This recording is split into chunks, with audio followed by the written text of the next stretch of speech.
है क्योंकि human survival के लिए, यानी कि हमारे जीने के लिए और हमारी क्वालिटी ऑफ लाइफ को मेंटेन करने के लिए, ठीक है। It's indiscriminate utilization of natural resources has led to the following problems. तो इनडिस्क्रिमिनेट यूटिलाइजेशन हुआ नेचुरल रिसोर्सेज का और कुछ प्रॉब्लम्स क्रिएट हुई। वो प्रॉब्लम्स क्या क्या थी? पहली प्रॉब्लम थी डिप्लेशन ऑफ रिसोर्सेज। डिप्लेशन का मतलब होता है ख़त्म हो जाना या कम होते चले जाना, ठीक है, कम होना। क्या होता है डिप्लीशन का मीनिंग? कम होना। तो रिसोर्सेज क्या होते गए? कम होते चले जा रहे हैं क्योंकि हम लोग बहुत ज़्यादा यूटिलाइजेशन कर रहे हैं, बहुत ज़्यादा यूज़ कर रहे हैं रिसोर्सेज का, ठीक है। डिप्लीशन ऑफ रिसोर्सेज क्यों हो रहे हैं? For satisfying the greed of a few individuals, ठीक है। कुछ लोगों की ग्रीड को पूरा करने के लिए रिसोर्सेज का ज़्यादा इस्तेमाल किया जा रहा है, ज़्यादा यूज़ हो रहा है। इसके कारण क्या हो रहा है? जो रिसोर्सेज हैं वो डिप्लीट करते जा रहे हैं, कम होते जा रहे हैं, ठीक है। ग्रीड क्या होता है? लालच, ठीक है। Accumulation of resources in few hands. जो रिसोर्सेज का यूज़ है और उसको कैसे यूटिलाइज़ करना है और किस तरीके से उसको प्रोडक्ट में कन्वर्ट करना है, इसका जो पूरा का पूरा दाम मतलब जो पूरा कौन कर रहा है? कुछ लोग कर रहे हैं। तो जो एक्यूमुलेशन है उसको कैसे यूज़ करना है ये कुछ लोग कर रहे हैं। तो इसके कारण क्या हो रहा है? वो अपनी तरीके से यूज़ करते हैं वो लोग, ठीक है। Which in turn divide the society into two segments, ठीक है।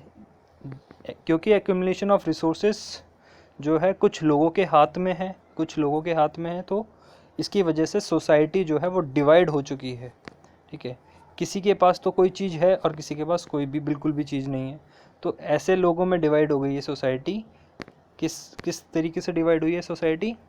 कि जिनके पास चीज़ें अवेलेबल हो जाती हैं उसको कहा जाता है हैव्स, यानी उनके पास है, और दूसरे लोग जिनके पास नहीं है उन्हें कहा जाता है हैव नॉट। क्या कहा जाता है? Have not. तो सोसाइटी में डिवीज़न हो चुका है रिसोर्सेस के एक्यूमुलेशन के कारण कुछ लोगों के हाथों में। जैसे कि मान लो, मैं ये एग्जांपल से बता रहा हूँ तुम्हें कि कोई बड़ी गाड़ी है, कोई महंगी गाड़ी है, जैसे रॉयल्स रॉयस जैसी गाड़ी है, तो कुछ लोगों के पास तो रॉयल्स रॉयस जैसी गाड़ी है और किसी के पास साइकिल तक नहीं है, ठीक है। तो कुछ लोगों के पास रिसोर्सेस हैं, कुछ लोगों के पास नहीं है। तो यही जो ये डिवीज़न है ये क्यों हुआ? क्योंकि ये जो रिसोर्सेस हैं ये केवल कुछ लोगों के हाथों में है। अगर सबके लिए चीज़ें बनाई जाती तो सबके उन रिसोर्सेज का प्रॉपर इस्तेमाल हो पाता, ठीक है। तो इसके कारण क्या होता है? रिच और पुअर दो हिस्सों में ये डिवाइड हो जाता है। कुछ लोग अमीर होते हैं तो वो रिसोर्सेज का यूज़ कर पाते हैं, कुछ लोग गरीब होते हैं तो वो रिसोर्सेज का यूज़ नहीं कर पाते। तो इसके कारण क्या हो रहा है? ये जो है प्रॉब्लम क्रिएट करता है सोसाइटी के अंदर। थर्ड पॉइंट है indiscriminate exploitation of resources. Indiscriminate का क्या मतलब होता है? कि बिना देखे समझे और आप बहुत ज़्यादा रिसोर्सेज का इस्तेमाल करो प्रोडक्ट्स बनाने में। तुम ये सोच ही नहीं रहे कि हमें फ्यूचर जनरेशन के लिए उसे रखना है कि नहीं रखना, और तुम क्या कर रहे हो? बहुत ही ज़्यादा अभी सिर्फ प्रेजेंट की नीड्स को फुलफ़िल करने के लिए बहुत ज़्यादा यूज़ कर रहे हो रिसोर्सेज का, ठीक है। तो तीसरा पॉइंट ये होता है। पहला पॉइंट क्या था? डिप्लीशन ऑफ रिसोर्सेज, दूसरा था एक्यूमुलेशन ऑफ रिसोर्सेज, और तीसरा था इनडिस्क्रिमिनेट एक्सप्लॉयटेशन ऑफ रिसोर्सेज, ठीक है। इसके कारण क्या हो रहा है? जब हम ज़्यादा रिसोर्सेज का यूज़ करते हैं तो ग्लोबल इकोलॉजिकल क्राइसिस आ जाता है, ठीक है। पूरी दुनिया में इकोलॉजिकल क्राइसिस का मतलब ये है कि अगर तुम मान लो पेजेस बनाने के लिए बहुत ज़्यादा लकड़ियों का इस्तेमाल करोगे, बहुत ज़्यादा पेड़ काटने लग जाओगे, तो क्या होगा? डिफॉरेस्टेशन हो जाएगा। डिफॉरेस्टेशन होगा तो क्या होगा? आपदाएं आएंगी, नेचुरल कैलिमिटीज़ आएंगी, ठीक है, फ्लड आएगा। तो इसके कर और अब जैसा भी तुमने साइक्लोन के बारे में भी सुना होगा कि साइक्लोन भी डिफॉरेस्टेशन के कारण, जैसे कोई साइक्लोन आ रहा है कहीं स्टेट के अंदर, तो फॉरेस्ट क्या होते हैं उसे बचा लेते हैं, ठीक है। जो आंधी तूफान आ रहे हैं, तो अगर शहर के अंदर फॉरेस्ट होते तो वो आंधी तूफान की जो स्पीड है, विंड की जो स्पीड है, उसे रोक सकते थे। तो इससे क्या होता है? ग्लोबल इकोलॉजिकल क्राइसिस आने की चांसेस ज़्यादा बढ़ जाते हैं क्योंकि रिसोर्सेज का आप बहुत ज़्यादा इस्तेमाल कर रहे हो इस कारण से, ठीक है। तो कौन कौन से ग्लोबल इकोलॉजिकल क्राइसिस आ सकते हैं? वो है global warming, ozone layer depletion, ठीक है, environmental pollution, and land degradation. Land degradation का क्या मतलब होता है? ज़मीन कम हो जाना, ठीक है। हम लोग अगर सारी ज़मीनों पे पेड़ों को काट काट के बिल्डिंग्स बनाते जाएंगे तो क्या हो जाएगा? लैंड डिग्रेड हो जाएगी, ठीक है, ठीक है, डिग्रेड भी होती है उससे। और ज़्यादा अगर हम जैसे खुदाई करते हैं ज़मीन की तो उसके कारण भी डिग्रेड हो जाती है, यानी कि उसकी क्वालिटी, लैंड की क्वालिटी जो है वो गिरती चली जाती है, ठीक है। तुमने दो चीज़ें पढ़ी होंगी, एक तो होता है अपग्रेड और एक होता है डिग्रेड। अपग्रेड होता है यानी कि अच्छा बनना, और डिग्रेड होना मतलब ख़राब होना। तो ज़मीन ख़राब होती चली जाती है, ठीक है, अगर आप इनडिस्क्रिमिनेट एक्सप्लॉयटेशन करोगे रिसोर्सेज का, ठीक है। अब हम बात कर लेते हैं तो क्या करने की ज़रूरत है। अगर हम रिसोर्सेज को ज़्यादा इस्तेमाल कर रहे हैं तो प्रॉब्लम्स क्रिएट हो रही हैं, तो इन प्रॉब्लम्स को सॉल्व कैसे किया जा सकता है? इन प्रॉब्लम को सॉल्व किया जा सकता है रिसोर्स प्लानिंग के साथ, ठीक है। हमें प्लानिंग करनी पड़ेगी कि रिसोर्सेज को किस तरीके से इस्तेमाल किया जाए, कितनी क्वांटिटी में इस्तेमाल किया जाए, ठीक है। तो इसे कहा जाता है resource planning. India is rich in certain type of resources but deficient in some other resources. देखो, इंडिया जो है उसके अंदर बहुत सारे रिसोर्सेज हैं, तो बहुत सारे टाइप्स ऑफ रिसोर्सेज हैं इंडिया के पास, पर डेफिशिएट हैं। डेफिशिएट का मतलब होता है कम होना। तो बहुत सारे रिसोर्सेज ऐसे भी हैं इंडिया के अंदर। अच्छा, रिसोर्सेज मैं बार बार बोल रहा हूँ तो इसका मीनिंग होता है संसाधन, यानी कि रॉ मटेरियल। कोई भी चीज़ है जैसे प्लास्टिक, ठीक है, लकड़ी, ये सब रिसोर्सेज हैं, सब संसाधन हैं जिससे कुछ ना कुछ यूज़फुल प्रोडक्ट बनते हैं। तो कुछ रिसोर्सेज तो हमारे पास बहुत ज़्यादा हैं और कुछ रिसोर्सेज की डेफिशिएट है। डेफिशिएट मतलब कम है हमारे पास, उनकी कमी है। Do you agree with this statement? क्या तुम एग्री करते हो इस स्टेटमेंट? तो आंसर है यस। कोई भी ऐसी कंट्री नहीं होती जहाँ पर 100% सारे रिसोर्सेज अवेलेबल हों, सारे चीज़ें अवेलेबल हों, ठीक है।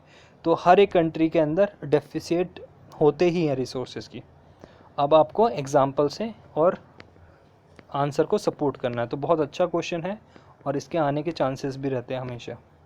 देखो, resource planning is necessary in a country like India which has enormous diversity in the availability of resources. तो इंडिया के अंदर बहुत ज़्यादा डाइवर्सिटी है, बहुत ज़्यादा अलग है, हर जगह एरिया अलग है, ठीक है, रिलीजन अलग है, हर चीज़ अलग है। तो बहुत ज़्यादा डाइवर्सिटी है रिसोर्सेज की अवेलेबिलिटी में भी। ऐसा नहीं है कि सारे रिसोर्सेज आपको हर एक एरिया में मिलेंगे, ठीक है। पहले हम ये समझते हैं कि नीड क्या है रिसोर्स प्लानिंग की। नीड तो अभी तुम्हें समझ में आ गया होगा लास्ट क्वेश्चन से, लेकिन मैं फिर से तुम्हें ये समझा देता हूँ। There are regions which are rich in certain type of resources. कुछ रीजन्स हैं जो कि कुछ उनके अंदर रिसोर्सेज बहुत ज़्यादा अवेलेबल हैं, बट ऐसे बहुत सारी एरिया हैं जहाँ पर but are deficit in some other resources. जैसे कि अगर कोई चीज़ एक जगह अवेलेबल है तो वहाँ पर कुछ ना कुछ दूसरी चीज़ कम होगी, ठीक है, ये होता ही है। There are some regions which are self sufficient. कुछ ऐसे रीजन्स हैं जो कि सेल्फ सफिशेंट हैं, उन्हें किसी भी रिक्वायरमेंट की ज़रूरत नहीं है। There are some regions which have acute shortage of some vital resources. तो इंडिया में किस तरीके का सिस्टम है? कुछ ऐसे एरिया हैं जहाँ पर बहुत ज़्यादा रिसोर्सेज हैं, कुछ ऐसे बट वहाँ पर भी कुछ रिसोर्सेज नहीं हैं, ठीक है। ऐसा एरिया जहाँ पर कुछ इम्पॉर्टेंट रिसोर्सेज तो हैं लेकिन कुछ उनके अंदर भी कमी है।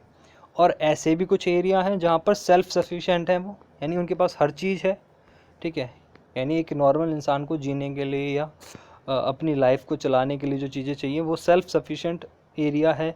पर ऐसे भी एरिया हैं जहाँ पर बहुत ज़्यादा शॉर्टेज है वाइटल रिसोर्सेज की, ठीक है। तो ये थे हमारे।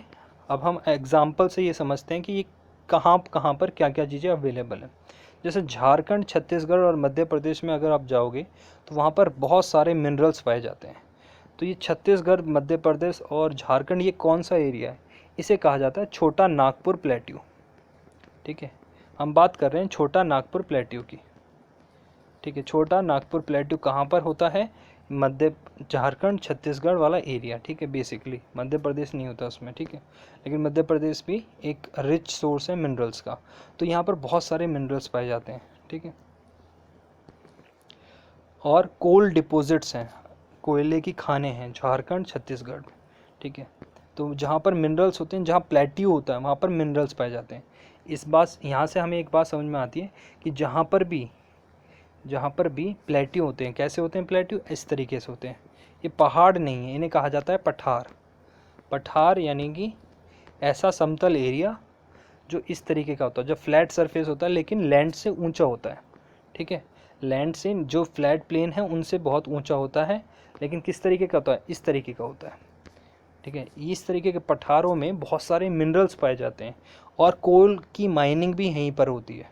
ठीक है, पहाड़ों को फोड़ा जाता है, पठारों को फोड़ा जाता है और वहाँ से ज़मीन के अंदर से कोयला निकाला जाता है। Arunachal Pradesh has abundant water resources but lack infrastructural development. ठीक है, अरुणाचल प्रदेश जो है उसके पास बहुत ज़्यादा वाटर रिसोर्सेज हैं। अबेंडेंट का मतलब होता है बहुत ज़्यादा होना। तो अरुणाचल प्रदेश के अंदर बहुत ज़्यादा वाटर रिसोर्सेज हैं, लेकिन अरुणाचल प्रदेश क्योंकि एक पहाड़ी इलाका भी है और नॉर्थ ईस्टर्न राज्य में पड़ता है, इस कारण से क्या हुआ, वहाँ पर जो इंफ्रास्ट्रक्चरल डेवलपमेंट है, यानी कि जो संसाधन है कोई चीज़ निकालने के लिए, जैसे वाटर रिसोर्सेज हैं लेकिन उसका यूज़ कैसे करना है, उसके लिए हमें कोई सिस्टम चाहिए, एक सर्विसेज चाहिए। ठीक है, इक्विपमेंट्स चाहिए। जो ये इक्विपमेंट्स हैं, सर्विसेज हैं, सिस्टम है, ये क्या होता है, ये इंफ्रास्ट्रक्चरल डेवलपमेंट होती है। अब जैसे मान लो तुम्हें बहुत ही ऊंची बिल्डिंग बनानी है। ठीक है, अब तुम क्या नॉर्मल जो 2-4 मंजिल की बिल्डिंग बनाते हैं उन लोगों से बनवा लोगे?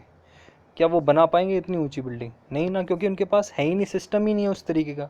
इसके लिए बहुत बड़ी बड़ी क्रेन्स चाहिए ना। ठीक है, और बड़ी बड़ी अलग स्पेशल मशीन्स चाहिए। तो क्योंकि अरुणाचल प्रदेश नॉर्थ ईस्टर्न राज्य में पड़ता है, पहाड़ी इलाका पड़ता है, तो वहाँ पर वाटर रिसोर्सेज का प्रॉपरली यूज़ कर पाना बहुत ही मुश्किल है, क्योंकि वहाँ पर लैक ऑफ इंफ्रास्ट्रक्चरल डेवलपमेंट है। वहाँ पर मशीनें ही नहीं है, वहाँ पर सड़कें ही नहीं है कि आप रिसोर्सेज को यूज़ कर सको। ठीक है, उसको वहाँ तक पहुँच सको। तो इंफ्रास्ट्रक्चरल डेवलपमेंट होना बहुत ज़रूरी है। इंफ्रास्ट्रक्चरल डेवलपमेंट क्या होता है, सड़कें होना, रेलवे होना, ठीक है, ट्रांसपोर्ट सिस्टम होना, ये सब इंफ्रास्ट्रक्चरल डेवलपमेंट में आता है। This calls for the balanced resource planning at the national, state and the regional and the local level. इसके कारण से देखो, ये तो हमारा सिस्टम था, इंडिया का सिस्टम था। इंडिया में रिसोर्सेज किस तरीके से अवेलेबल हैं, कहाँ पर क्या अवेलेबल है, इसको हमने डिटेल में समझा, और क्या क्या कमी है इसको भी समझा। इसी कारण से हमें बैलेंस रिसोर्स प्लानिंग की ज़रूरत है। कहाँ पर, स्टेट लेवल पे, नेशनल लेवल पे, रीजनल लेवल पे, लोकल लेवल पे। ठीक है, तो हमें रिसोर्स की प्लानिंग की ज़रूरत है कि किस तरीके से हमें अपने रिसोर्सेज का यूटिलाइजेशन सही करना है। तो उसके लिए हमें प्रॉपर प्लानिंग चाहिए। ठीक है, तो ये अभी हमने समझा कि रिसोर्सेज की प्लानिंग क्यों ज़रूरी है। देखो, तो अगर क्वेश्चन डायरेक्टली पूछा जाए तो 3 नंबर में तो आप ये 3 पॉइंट्स लिख सकते हो। We need to have resource planning in India since India has the enormous diversity in the availability of resources. तो अभी हमने पहला पॉइंट क्या समझा कि इंडिया में बहुत ज़्यादा डाइवर्सिटी है, रिसोर्सेज कहीं पर बहुत ज़्यादा अवेलेबल हैं, कहीं पर बहुत कम अवेलेबल है, कहीं पर इंफ्रास्ट्रक्चरल डेवलपमेंट नहीं है। तो इसलिए रिसोर्सेज की प्लानिंग बहुत इंपॉर्टेंट है। ठीक है, तो there are certain regions in which the certain type of resources. ठीक है, तो ये हमने अभी सारी पॉइंट्स क्लियरली समझे थे। अब हम बात कर लेते हैं प्रोसेस ऑफ रिसोर्स प्लानिंग की। तो किस तरीके से हमें रिसोर्स प्लानिंग करनी चाहिए और इसके क्या क्या इंपॉर्टेंट प्रोसेसेस होते हैं। ठीक है, रिसोर्स प्लानिंग का मतलब होता है कि आपको रिसोर्सेज को प्रॉपरली यूटिलाइज करना है उसके रीजन के अकॉर्डिंग। ठीक है, तो सबसे पहला पॉइंट आता है इसमें रिसोर्स प्लानिंग के अंदर, identification and inventory of resources across the region of the country. तो सबसे पहले अगर आपको रिसोर्स की प्लानिंग करनी है तो आपको सबसे पहले क्या चाहिए, तो सबसे पहला इंपॉर्टेंट पॉइंट होता है कि आपको ये पता होना चाहिए कि कौन सा रिसोर्स कहाँ पर अवेलेबल है और कितना अवेलेबल है। ठीक है, तो आपको क्या करना है, सबसे पहले आइडेंटिफाई करना है।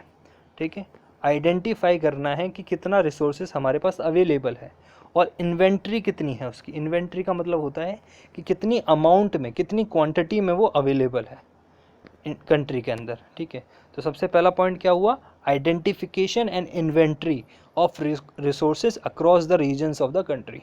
तो जब भी आपको रिसोर्स प्लानिंग करनी होगी तो आपको सबसे पहले रिक्वायरमेंट होगी कि ये पता करो आप कि ये आइडेंटिफाई करो और ये पता करो कि कितना रिसोर्सेस हमारे पास है, कहाँ पर कितना रिसोर्सेस है, कौन कौन से रिसोर्सेस अवेलेबल हैं।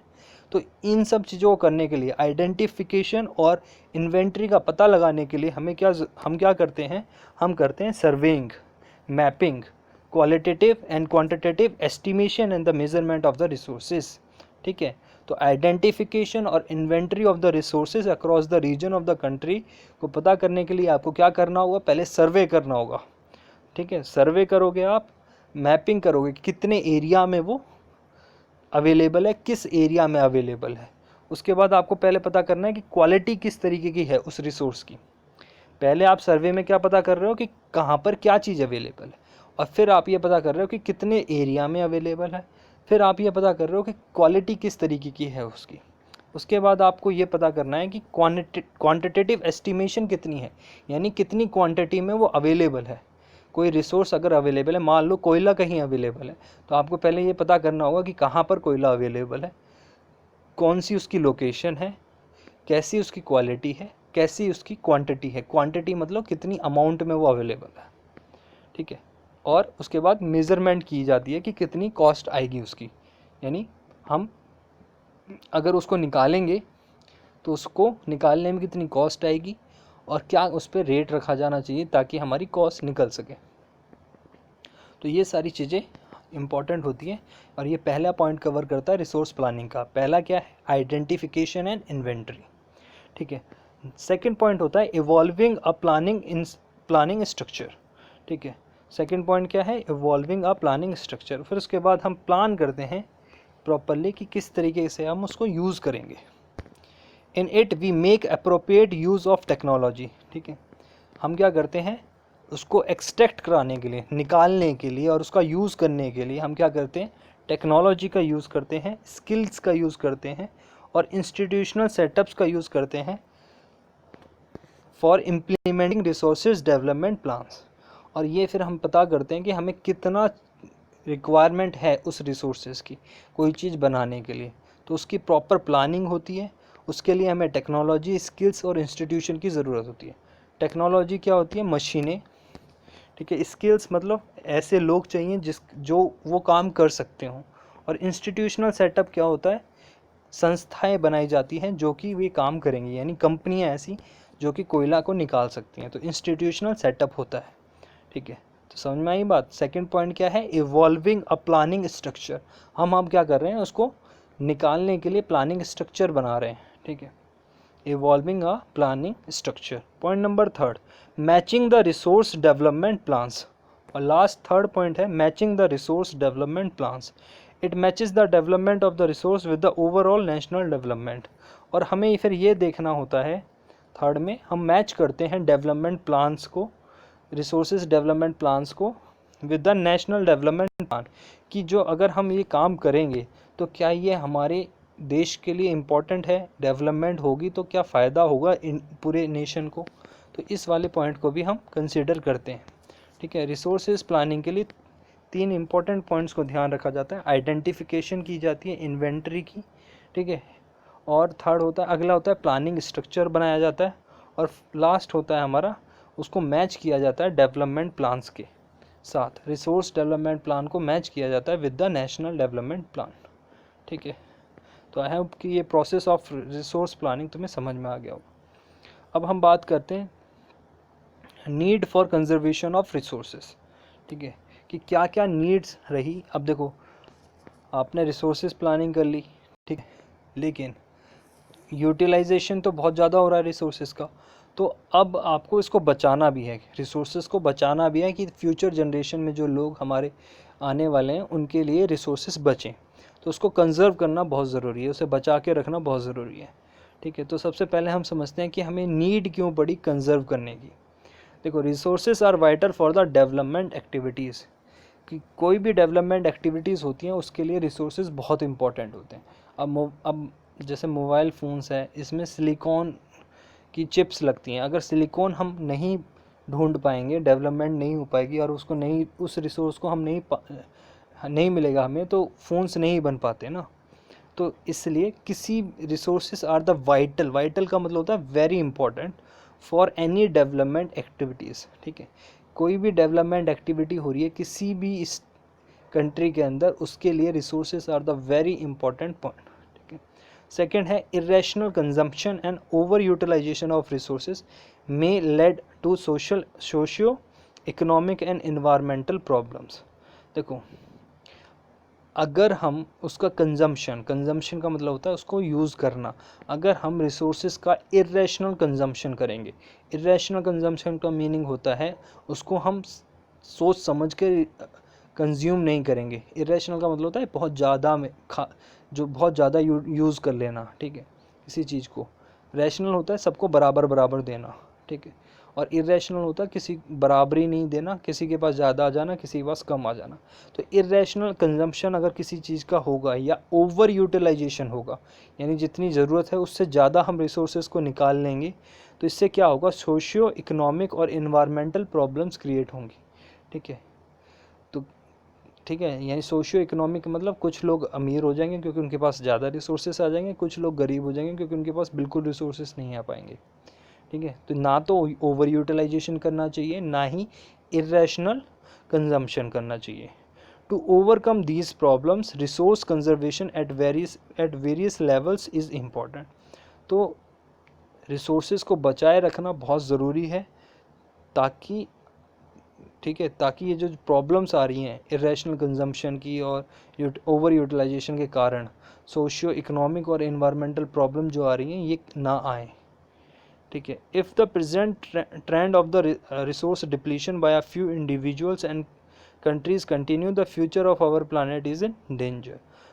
तो रीज़न क्या है इसको कंजर्व करने का, अगर रिसोर्सेज कम होते चले जाएंगे क्योंकि कुछ लोगों के पास वो आ रहा है, कुछ लोगों के ने उसको यूज़ कर लिया, ठीक है, या कुछ कंट्रीज़ ने उसको यूज़ कर लिया, तो जो हमारा प्लानट है वो डेंजर में आ जाएगा। क्योंकि कुछ लोग के पास तो रिसोर्सेज हैं तो वो अपनी लाइफ को डेवलप कर पा रहे हैं, लेकिन जिनके पास वो रिसोर्सेज नहीं है तो वो क्या होगा, उनके लिए डेवलपमेंट करना मुश्किल हो जाएगा और उनके लिए लाइफ जो है वो डिफ़िकल्ट होती चली जाएगी। Therefore we need to conserve resources for the sustainable existence of all the forms of life, ठीक है। तो सस्टेनेबल एग्जिस्टेंस हो यानी कि सब लोग बराबर इक्वली यूज़ करें रिसोर्सेज का, इसलिए भी कंजर्वेशन बहुत इम्पॉर्टेंट होती है, ठीक है। तो एक एनसीईआरटी का भी क्वेश्चन है, इसे भी ले रहे हैं हम लोग। How have technical and the economical development led to more consumption of resources. इसमें ये बोला गया है कि टेक्निकल और इकोनॉमिकल डेवलपमेंट के कारण हम ज़्यादा कंजम्पशन कैसे कर पा रहे हैं, मतलब हम ज़्यादा कंज्यूम कर रहे हैं रिसोर्सेज का। तो इसको आप एक्सप्लेन करो, बताओ कि कैसे हो रहा है ये।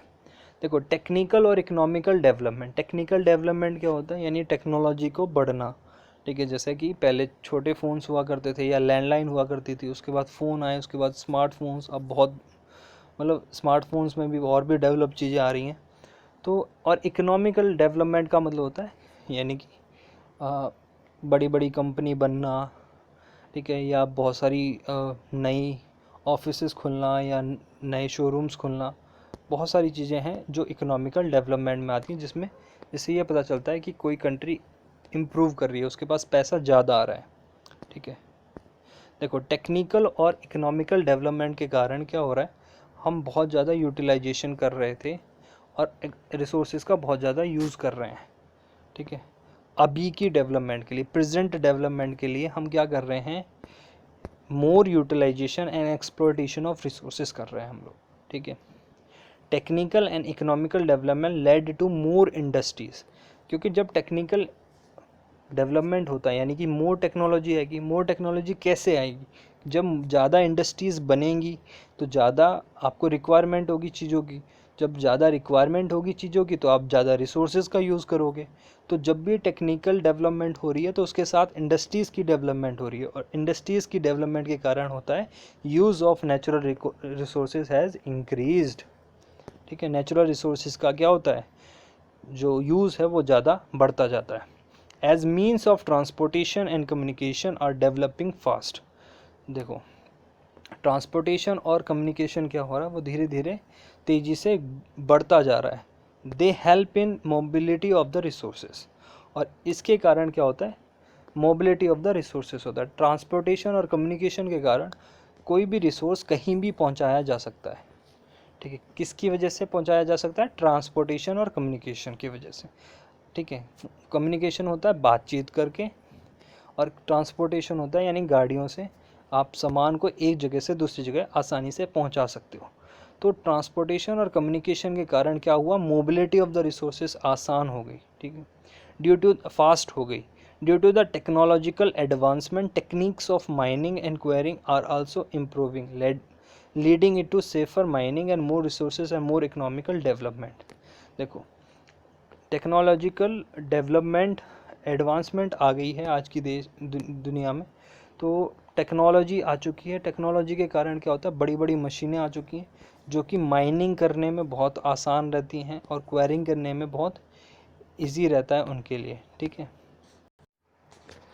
तो चीज़ें बहुत आसान हो गई हैं आज की डेट में टेक्नोलॉजी के कारण। वो है माइनिंग। माइनिंग का मतलब होता है एक तरीके से खुदाई करना, या जैसे पहाड़ है ना कोई, तो उसको फोड़ के आप जो उसमें मिनरल्स हैं वो सारे ले लो, तो आप वो माइनिंग कर रहे हो, ठीक है। खुदाई भी होती है माइनिंग में, ठीक है। ज़मीन के अंदर कोयला पाया जाता है बहुत ज़्यादा, कोल माइनिंग कहा जाता है। क्वेरिंग का मतलब भी यही होता है, एक तरीके से आप एक्सट्रैक्ट कर रहे हो मटेरियल को, ठीक है, ज़मीन के अंदर से। ज़मीन के अंदर बहुत सारा मटेरियल था, मिनरल्स थे, उसको आपने एक्सट्रैक्ट कर लिया। तो क्वेरिंग का मीनिंग होता है एक्सट्रैक्शन ऑफ द मिनरल्स। और आल्सो इम्प्रूविंग, तो क्योंकि टेक्नोलॉजी बढ़ गई है, टेक्नोलॉजिकल एडवांसमेंट आ गई है आज की डेट में, तो माइनिंग और क्वेरिंग क्या है? बहुत ही सेफ़ हो चुकी है। पहले बहुत मतलब ख़तरा रहता था माइनिंग करने में और क्वेरिंग करने में, ठीक है। और इसकी वजह से क्या हो रहा है? मोर resources and more economical development हो रही है। तो अब क्या हो रहा है? ज़्यादा से ज़्यादा रिसोर्सेज को निकाला जा रहा है, एक्सट्रैक्ट किया जा रहा है, तो इसके कारण ज़्यादा यूज़ भी हो रहा है रिसोर्सेज का। Green revolution led to the introduction of latest mechanical devices, fertilizers, HYV seeds, leading to the more and more production and consumption of resources। देखो, एक और रीज़न है जो टेक्निकल और इकोनॉमिकल डेवलपमेंट जो ज़्यादा कंज्यूम कर रहे हैं रिसोर्सेज का, वो ये है ग्रीन रिवॉल्यूशन। ग्रीन रिवॉल्यूशन के बारे में हमने पढ़ा था लास्ट क्लास में। उसमें क्या होता है? मैकेनिकल डिवाइसेस यानी मशीन्स का यूज़ किया जाता है। ट्रैक्टर्स आ चुके हैं, हार्वेस्टर्स आ चुके हैं, कंबाइंड आ चुके हैं, जो कि क्या कर रहे हैं? ज़्यादा से ज़्यादा प्रोडक्शन में हेल्प कर रहे हैं। और फर्टिलाइज़र्स आजकल यूज़ किए जा रहे हैं ताकि ज़्यादा से ज़्यादा जल्दी ग्रोथ हो पाए क्रॉप्स की। HYV सीड्स का यूज़ किया जाता है, जिसकी वजह से क्या होता है? ज़्यादा से ज़्यादा प्रोडक्शन होती है। अब ज़्यादा से ज़्यादा प्रोडक्शन हो रही है, तो आप ये देखो कि ज़मीन पर भी तो बोझ पड़ रहा है। वही ज़मीन पहले कम अनाज निकालती थी तो उस पर कम जोर पड़ता था, अब उस पर ज़्यादा जोर पड़ने लग जाएगा, क्योंकि ज़मीन तो उतनी ही है ना। तो इसके कारण क्या हो रहा है? रिसोर्सेज का ओवर यूटिलाइजेशन हो रहा है। समझ में आई बात? तो ये सब जो है ये क्यों हुआ? क्योंकि टेक्निकल और इकोनॉमिकल डेवलपमेंट आ गई है। टेक्निकल डेवलपमेंट में मशीनरी आ गई हैं, और इकोनॉमिकल डेवलपमेंट का मतलब होता है सबके पास पैसा आ चुका है कि वो यूज़ कर सकें उसका, ठीक है। तो थैंक यू। आई थिंक तुम्हें ये रिसोर्सेज का जो प्लानिंग है, need for conservation of resources, ये समझ में आया होगा, ठीक है। नेक्स्ट पार्ट में हम इसके कुछ और टाइप्स रिसोर्सेज का अगला पार्ट जो है वो और उसमें और कुछ समझेंगे, ठीक है। Thank you. Like, share and subscribe.